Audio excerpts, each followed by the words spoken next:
It's the Building Code. Zach Latovich. And I'm Charley Burtwhistle. Charley, how you been, man? Zach, I've been doing fantastic. Good to see you. It's good to see you too. I love with the change of our new schedule. We're in here far more often with the weekly episodes.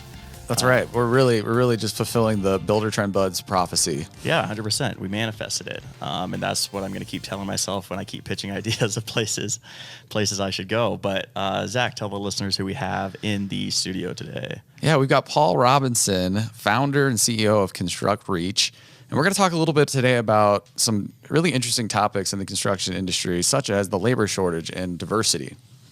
Yeah, and the cool thing about Paul is he actually started in the industry and then kind of got away from it and then was kind of pulled back in to start this consulting business and tackle some of these huge issues. So he has experience on the, actually the industry side of things and also from the consulting side of things. So it'll be fun to get his perspective on what he saw and experienced and what he's kind of doing to change it. And I'd also like to tee up, we're going to talk about some data, I think. So that was kind of Paul's first big step when he stepped into this role, is like, let's just understand the current landscape. What is the, average age of a contractor out there today? What is the diversity rate across the industry? Really trying to zero in on what's the problem so that he could figure out what's the best approach to a solution. So anytime we get to talk about data, I get excited. Yeah, when they initially launched ConstructReach, they kind of did some study to kind of look at the market and to see what people were like in the construction industry. And so some little bits here that we'll kind of tease out later is over half of the construction workforce is over 46 years old. So compared to other industries, they're skewing a little bit high as far as the median age. 44% of millennials and 49% of Generation Z people are non-white. And so his mission, and from an organization standpoint, is to try and help really use construction as a catalyst of opportunity for a lot of up-and-coming youth that are looking for those opportunities, but traditionally haven't been fulfilled through the minority population. So, we're going to get into all these diversity initiatives and strategies that he's kind of done within his community, and really talk a little bit about, what can employers do in order to improve and increase their diversity acquisition of talent and really invest in them. Yeah, I mean, obviously it's a major topic, and it's great that he's thinking about it now as we're getting ready to, kind of have this next wave of employees in the construction industry and making sure that we're thinking about that and planning for it in advance. So it'll be really interesting to see his takes. Let's go ahead and get him in here. All right, Paul, welcome to the Building Code. Thanks for joining us. We're so excited to have you here. We always like to ask our guests when we're getting started, just tell us a little bit about your backstory and how you found your way to starting a company in ConstructReach. Yeah, no, thanks for having me, guys. Super excited to be on today. So my journey. Well, I actually went to school for this profession, which is kind of rare. So I went to Kansas State University for construction science management and went straight into the industry from there, various internships. And I knew that this was a career path that I wanted to pursue. And so I was in the industry for about 6 or 7 years as a construction project manager, kind of in various capacities, if you will, working throughout different regions in the United States or what have you. And I mean, it was something that I absolutely loved, and for me, though, I wanted to actually also be, a tangible example in my community. And so after about 6 years, I made a huge decision, sort of unconventional, right? I gave it up, and I moved back home. Me and my wife, we moved back home and really wanted to have an impact, kind of serving our community a bit, be tangible examples. For us, we thought that was just more powerful, to walk alongside individuals that a lot of times were kind of becoming products of their environment. We kind of knew that, there could be more, right? And so did that, but the industry called me back to start kind of consulting around galvanizing younger people, if you will, and introducing them to the industry of construction. And so, from there, I kind of began to be in some focus group meetings or what have you, strategic ideation sessions, if you will, with companies that wanted to have their construction teams be more representative of the area that they were building in, and more representative of the working class. But, of course, coming from the industry, I knew that was going to be hard to tackle because it was an industry-wide problem where we're just not seeing the representation from a minority standpoint within this industry. And it's such a large industry. And so just from those strategic kind of sessions, focus group sessions or what have you, I knew that what we were talking about kind of on a company by company basis demanded a larger business model, a national effort. And that's how ConstructReach was started. So we started ConstructReach back in 2018. So almost say whopping 4 years. Wow. It's been light speed, just how much we've been able to accomplish thus far. And just looking back, man, yeah, it's only been 4 years, but that's how ConstructReach was started. So was in the industry, left the industry, came back to consult, and now building a consulting company to help the industry. So yeah, just couldn't get away. That is interesting. Yeah, couldn't get away. we've had a couple guests on here before that have talked about kind of hard it is to retain really talented employees, and I think it'll be interesting to talk to you because you're almost going one step above that. It's like, how do we even get the top of the funnel, a wide grasp and a diverse grasp across the entire country of really, really talented individual into, this new construction field. My dad actually teaches construction tech at a high school. And so he meets with local kind of colleges and businesses a lot on just like, hey, who do you have graduating this year? Like, is there any chance like they're looking for internships? And makes his job, pretty easy because it's definitely pretty highly in demand right now. So I love your focus, and I'm sure ConstructReach is going to do fantastic things in this area. So transitioning from working in the industry, as you talked about, leaving, coming back, and now as like a consultant, what things have changed, or what things did you experience in your time in the construction industry that you're taking and learning from and kind of actively trying to change? Where would you say your kind of main focus areas are that you experienced? Yeah, no, very good question. Of course, over the last 2 years, a lot has changed, right? Just with work and how we approach it. But there are some things that are still the same. For me coming up in the industry and, majoring in this industry as well, and seeing the disparity in the numbers, right? Not really seeing any other person that looked like me, right? And that's definitely something that, I had a firsthand experience with. And, in my professional career, I was very fortunate to be surrounded by individuals that, poured into me, that were great mentors or what have you, that I still maintain relationships with.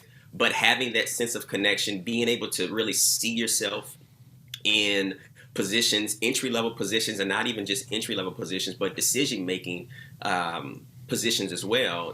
That was something that was kind of far and few between. And being younger, right, coming into the industry, a lot of times, I was the youngest one, right? And so it's like, oh my gosh, what do I do out here with all these grown men? Like, and it was interesting, man, from that perspective and that capacity, not really seeing as much representation, but then also not having other peers, right, that you could kind of connect and relate to as you were entering into your professional career. And with ConstructReach, that's one of the things that we try to do is to, for one, allow others to see themselves in this industry, right? Because if you can't see yourself, then you can't see yourself actually being in it, right? And so understanding, the importance of being able to identify with others, not just those entry-level positions, but seeing how far you can go, right? And seeing yourself represented in the very highest positions that this industry has to offer, but then also creating a sense of community as well, to where, you know, young people that are transitioning from adolescence into young adulthood, that's already a big transition in and of itself. Now you put, you know, a new career onto that as well. That could be, you know, a very pivotal time, you know, for a young person transitioning, you know, into young adulthood and their career, and having that support system, having other peers that are, you know, going through a similar experience, a shared experience. There's a lot that you can glean from that, where you get that type of support. And so those are just a couple of the things that, you know, we've tried to implement and address, you know, based on just my personal experience and what a lot of others have experienced as well coming up throughout through this industry. That's super interesting, and I want to get into your strategies in ConstructReach a little later in our interview and talk about kind of what you guys do. I know from your experiences, you know, we talked at the start of the show, kind of the research that you do though to kind of understand the data behind the construction industry. Charley's a data scientist, as we like to always point out, so it really stuck with us. And you know, some of the numbers that were really interesting. You mentioned how old they are. So you found that, you know, the 44% of millennials and 49% of Generation Z are non-white. There's not a lot of diversity in construction, and this is an industry that's booming. It's just teeming with opportunity. Is that what kind of led you to go and found ConstructReach, or you know, what was kind of the genesis of, like, when you looked around and you see the age gap and you talked about what, you know, people don't look like you. Was that what inspired you to go and take the leap? Absolutely, man. You know, it's a lot of moving parts, right? And it's not to say that, you know, diversity initiatives have not been taking place, right, prior to ConstructReach. You know, we didn't recreate the wheel by any means. There's a lot of efforts that have been taking place, but one of the things that we have realized, just historically speaking, is that it's been very siloed. So you'll have a lot of different efforts that are taking place, but there's no continuity, there's no collective effort. And for us, before we even, you know, really positioned ourselves in the marketplace, before we even began to actually do business, if you will, you know, we did the research. And one of the things that we wanted to do was to hear people's take on the construction industry pipeline and the state of the industry from all of the stakeholders. You know, so that includes brands, that includes the employers within the industry, whether you're a GC, a subcontractor, architectural engineering firm, surveyor, what have you, developer. But then also another major stakeholder being educators. You know, educators, especially since, you know, a lot of the kind of public funding was taken out of public schools years back as we were trending toward more technology, and rightfully so, but those jobs didn't go anywhere, right? And so when you saw the construction-specific educational courses kind of get taken down or cut down a bit in public schools, the relationships between educators and industry also started to widen.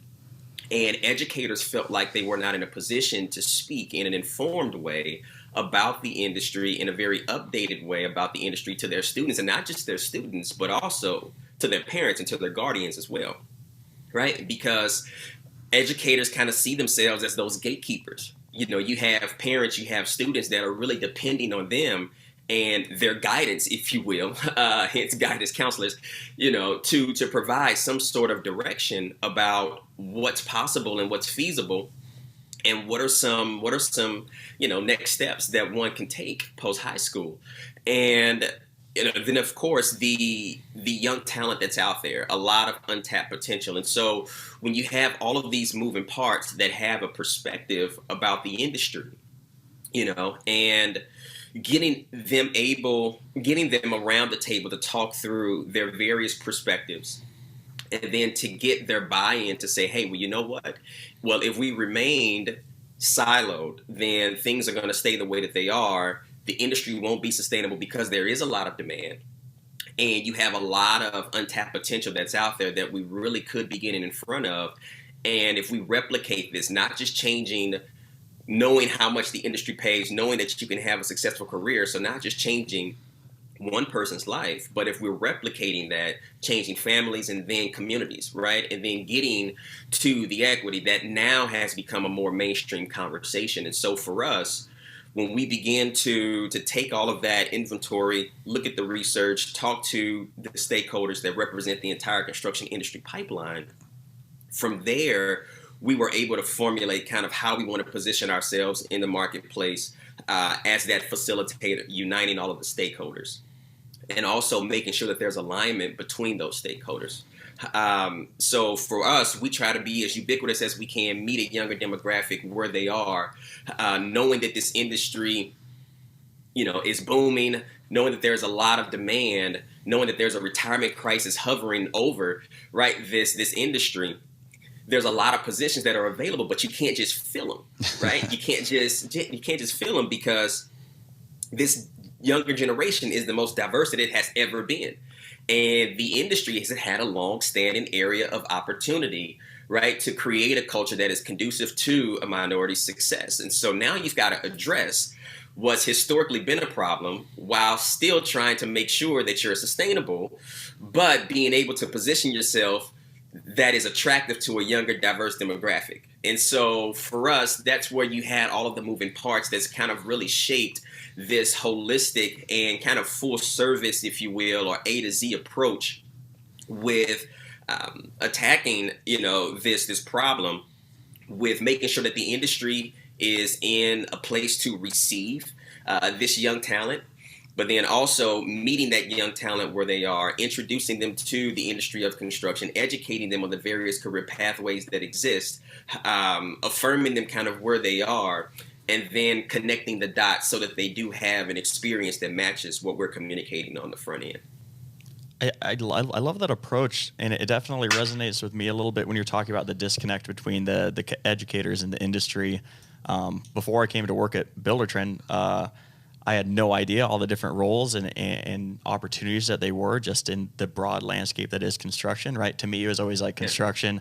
I'm going to go out with a hammer and build stuff, right? But now, I mean, you listed a ton of different ones. You got, architectural engineering, you got, people that do all your, landscaping, your selection coordinators, purchasing. Like, there's all these roles that fill the pipeline that I was just blatantly unaware of, that those were even opportunities before I started working, at Buildertrend. Yeah, it's really interesting. Paul, I'm an ex-teacher, actually. I taught for 7 years in public schools here in Nebraska. And I would be the first to admit, we didn't talk about construction opportunities to our students. It was about going to college, right? And getting them there. And then you go look at the data of number of students who go to college and don't get a degree. And there's this unique opportunity of, like, we could have probably been more strategic about, is it the best thing to go to college when you could go learn a lot of the skills in construction that are business skills? There is so much investment that can be made. And I've seen it in my time. I was a consultant traveling for Buildertrend, and I would talk to people and their backgrounds. And so many of them started as a field crew worker, but have worked their way up to a project manager or a scheduler, or, they do handle procurement, and it is incredible to see and learn from people, their stories. So it sounds like your mission is to kind of expose that gap to the population, what that opportunity provides. Yeah, absolutely, man. And I mean, that's definitely something key that you said, especially coming from education. That's one of the things that we're starting to see change a bit, right? With the different CTAE or CTE career pathways that are being introduced now in schools, because, for a long time, it was about going to college and getting that 4-year degree. And, when you didn't do that, that's when construction was presented. That's when construction was offered as this alternative. And so it was almost like you failed into this industry, and that's something that, school is really trying to combat and come against, and create a different narrative to where they're celebrating, different steps that, a young person can take that celebrates college, but as well as taking a different route, and going straight into a career or getting a certification, right? And celebrating that, just as they would a 4-year degree. And so, yeah, I mean, we're beginning to see, more and more states adopt the career pathways into the high school level, and celebrating some of those, and really beginning to be more proactive in developing those relationships with industry and with corporations, to expose young people to the different career pathways that exist. So you've spoken kind of on, fixing the funnel leading into the industry and changing the narrative, which I think is great. Are you also working with people in the industry on how they should, approach hiring and, approach, marketing and recruiting different talent in a industry that historically has lacked a lot of diversity? Yes. All day, every day. There you go. That is definitely something that we spend a lot of time doing, right? And that's where the kind of the consultation comes within the confines of the industry, making sure that they understand that just because you have open positions doesn't mean, right, that a younger demographic is going to be attracted to your company. And what does it mean to develop those relationships with educators, being able to invest in having formalized internship programs? Now you get a chance to really develop talent at low risk, but you also get a chance to make these ongoing connections with future talent, with future employees, if you will, if you do that right. And so, that lends itself to us helping with, their external communications, their marketing, establishing relationships with certain organizations that may be in the community that are more grassroots, that you can come alongside, letting them know about different opportunities, maybe outside the box, to expose young people to what this industry has to offer. A project that's going on, or being able to come alongside of a school and partner with them on things that they do have going on. In addition to that, creating internship curriculum that takes into account a diverse perspective as well. Those are things that we help do. Formalize new hire programming as well, training and providing professional development for existing leadership, because a lot of times you have, whether it's the field or the office or whomever those direct managers would be for interns or new hires that are coming in, a lot of times they're the face of the company for this young and fresh talent. So how are we putting them in a position to really lead in a very intentional way, allow them to understand, who their audience is, because that matters. Understanding who you're leading matters, and really putting them in a position to succeed, which builds an affinity for the company and the industry, so that we can retain some of this talent as we begin to be more strategic and intentional about how we attract them and then how we develop them. Yeah, and I think, so I mentioned, when we were talking before this, that Zach and I were listening to one of your episodes of your podcast before this, and you talk about that a little bit. It's like, well, historically, like if I don't know anybody that wants to work in construction or doesn't kind of view it as an industry that you fail into, that you mentioned earlier, how do I go about even changing that problem or starting to change it? So I think that's great advice. Do you want to talk a little bit about your new podcast, iReach? That was the episode that we were kind of mentioning there. Oh man. Yes. So iReach, brand new podcast, man. And this is where, we get a chance to just chop it up, talk just like we're doing now with various folks throughout the industry that represent the entire pipeline. So it could be brands, it could be educators, GCs, young people, you name it, where we're hearing their perspectives about this industry, success stories, and making sure that, we are presenting this industry of construction, as a viable career choice, right? And hearing it from different perspectives, hearing it from people that, maybe sometimes you don't get a chance to hear. And so amplifying some of those voices from a brand that builds, right, across the nation, to a GC that may be building for various brands and companies, to educators that are partnering with those companies that are building for those brands, to young people who may be in the classroom. And so it's making that connection, between all of those different stakeholders, man, to show how this is an industry that you can really be proud of and that you should be pursuing, because it's one that definitely pays off. And so we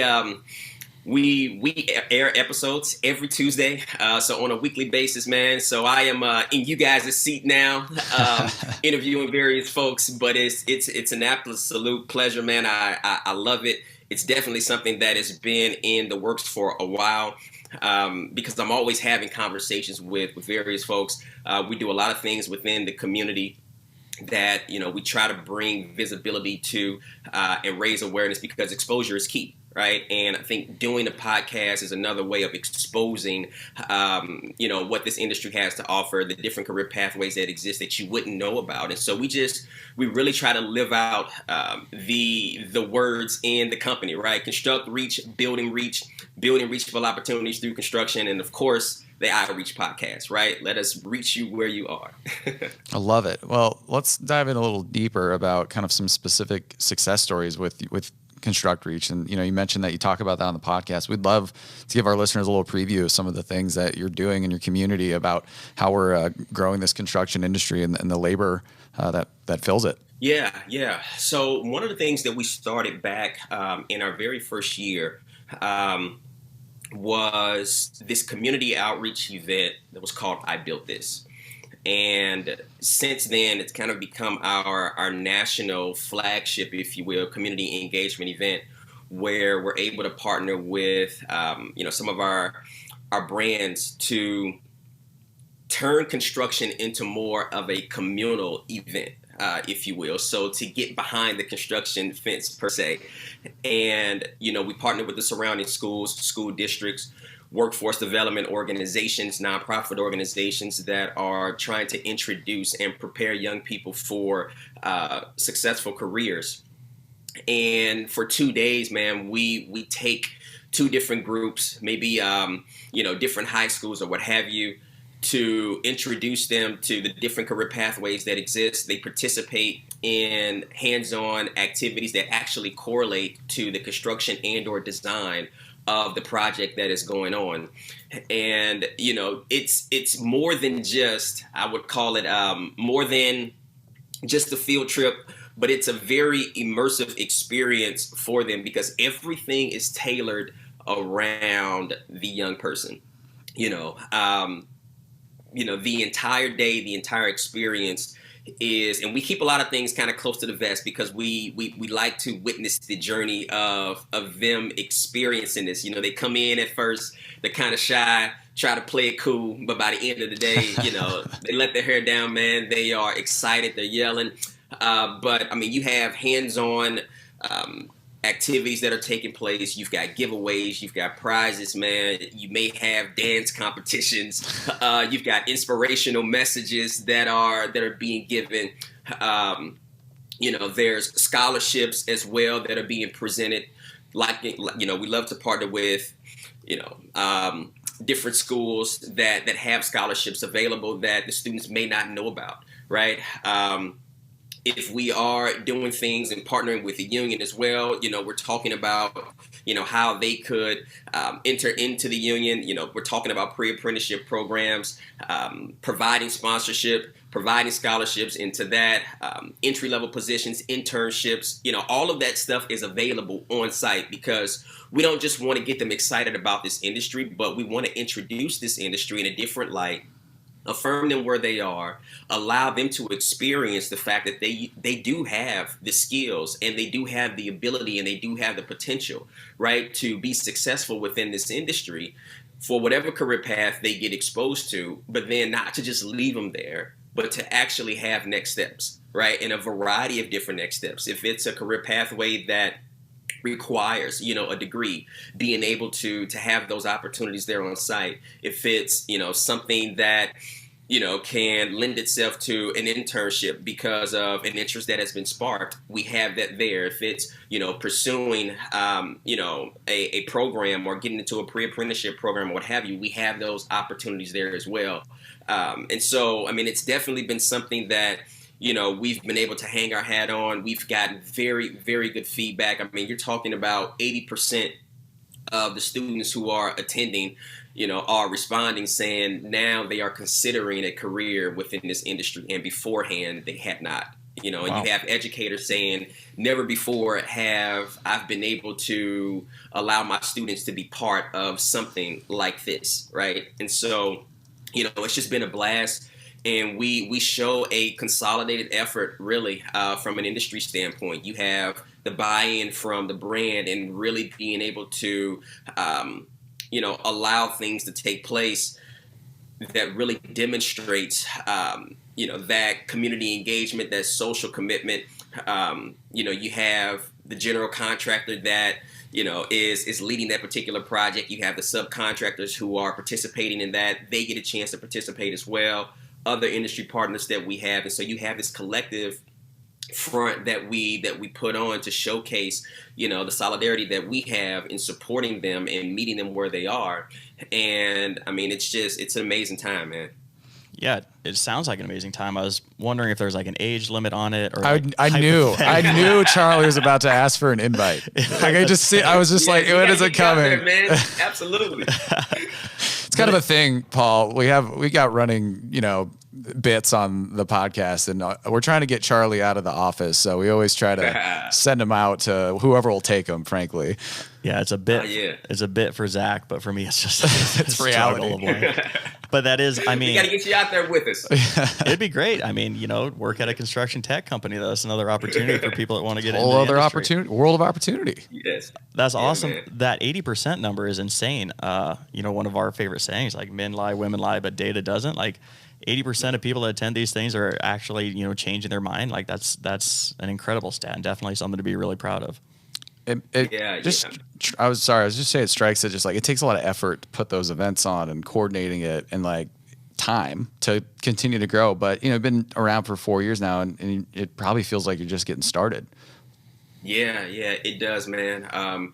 We've been able to really grow this and have this type of impact even during a COVID environment, right? And so a lot of the events have been scaled down, but now, we're kind of beginning to see the light at the end of the tunnel. That is picking up. Yeah. You have more and more schools and school districts and cities that want to participate.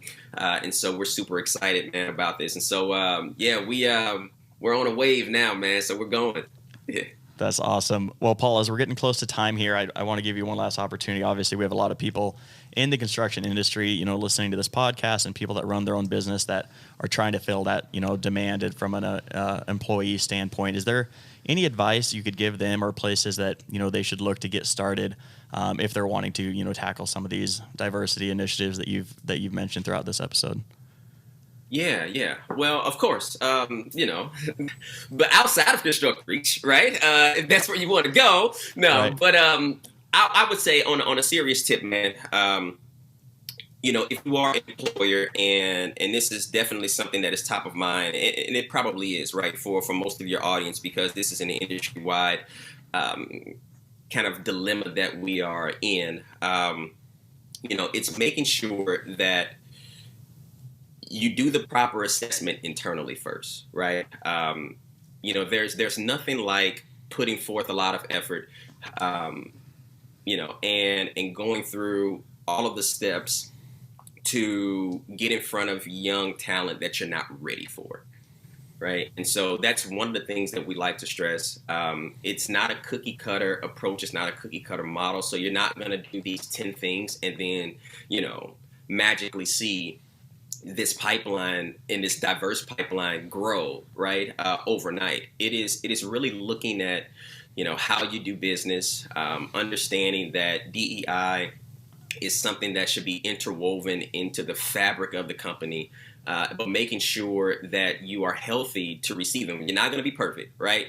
If there's a person there, it's not perfect, right? But we can be healthy, and it's making sure that companies are healthy and ready to receive the young talent that's out there, building and establishing relationships that get you in front of this younger pipeline, if you will, and taking it from there, understanding that everything is not going to change overnight, but you have those building blocks that are in place, building that rapport, building those relationships, and then just leading with vulnerability. I know that can be hard at times, but, you don't have to have it all together either before you begin to bring in young talent. But if you let them know what you are trying to do and how they play a key part in that, and you affirm them, and then you allow them to add value, right? And they can see that there's an upward trajectory for them, and you do that in a very authentic way, now you are building, right? Very intentional. And now you are building future advocates for your company that can go and speak to their community about not only what this industry has to offer, but the amazing employer, right, that they've been able to have success with. And now that begins to shine a positive light for you. And that's how you build that pipeline. And so it's just that intentionality, relational, and owning kind of where you are. Yeah, I mean, that seems like a fantastic place to start. And then obviously we'll also link ConstructReach and iReach in the show notes as well too, if people are wanting to do kind of one step further. But thank you so much, Paul, for coming on today. I feel like this was super, super informative, and I'm sure our listeners will feel the same way. And yeah, I'll see you whenever the next event is that you're putting on. I'll be there. Yes. Sounds good. No, thanks for having me, guys. I appreciate it. Thanks, Paul. All right, we just had Paul Robinson from ConstructReach on. Charley, as always, I'd love your perspective on what we talked about. I appreciate you asking for my perspective, Zach. That's why I'm here. I don't know about that, but that was a really interesting podcast episode. And I say that because I feel like this is the first time we've really addressed the issue of, one, just having enough employees to the labor shortage, but then two, having making sure that labor funnel is, a diverse funnel, and that we're accessing, kind of areas and diversities that we haven't historically in the past as a construction industry. So I mentioned in the show, we've talked about people before, how to retain good employees, or even how to hire good employees, but going all the way back to how do you let, kids and students know what the possibilities they have in the industry are, and kind of fixing the problem all the way at the very, very top. And planning for kind of the downhill effects of that, I thought was a really unique perspective, and one that I'm interested to continue to talk to Paul about and see how it goes. Yeah, that was fantastic. It's really interesting when you start to delve into these, where the core problems lie and what are solutions that we can actually take to solve them.